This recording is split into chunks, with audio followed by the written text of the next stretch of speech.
Hi guys, time for another book review. The book review I'm going to be doing today is Dying to Know You by Aidan Chambers. Now before I get started with this review, I have to say that I gave it a 3 out of 5. I was really super duper excited to read this book. I thought it was going to kind of be like the British version of John Green. I was really in the mood for something sweet and awesome and adorable and precious and making you want to say, oh, that's so sweet. I was left disappointed, unfortunately. There were a couple things that I really liked about the book, but I think the overall boringness and lack of anything exciting happening really kind of threw me off, and I didn't really like it. Also, this cover is really cute, but has really nothing to do with the book. So this story is about a boy named Carl, and Carl is a very sweet guy. He kind of keeps to himself.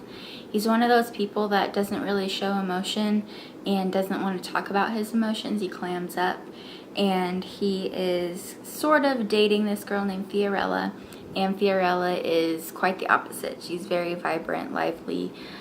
She likes to talk about feelings, and she's very bookish. She likes to read and write poems and do all sorts of those artsy type of things. Basically, she gives him a questionnaire, and it's 2 pages long of a ton of different questions, like why do you play rugby? What do you think about love? What are your beliefs? He doesn't quite know how to answer them because he turns out to be dyslexic. He has a hard time expressing himself and showing his emotions and writing.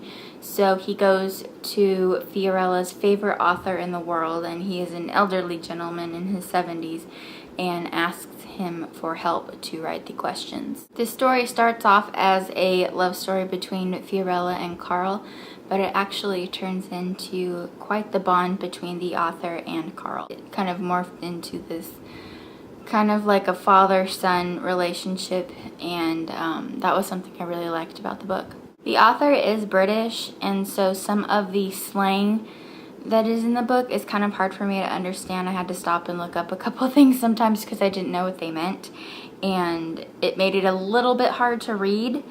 And also there are like 5 or 6 pages of purely dialogue, nothing else, and so it was hard to track between, I think it's on the first page, it was kind of hard to track who was saying what.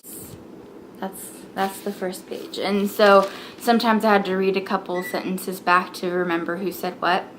And it is said in the author's point of view, character author, he's never mentioned and named, but I did like it, and there were some quotes and passages that I thought that were really profound and thought-provoking, but overall I didn't think that it was that great. It was a little slow. There was a lot of scenes of the author just sitting at the bank while Carl was fishing, and I was just like so that is my review of this book. I'm sorry it's so short, but the book was a little bit boring and there wasn't too many parts that stuck out for me, and I also wanted to leave it to you to decide if you wanted to read it or not. In the terms of Carl in this book, what is. Right now I am reading The Dead and the Buried by Kim Harrington, and I am that far in. I really need to get a real bookmark.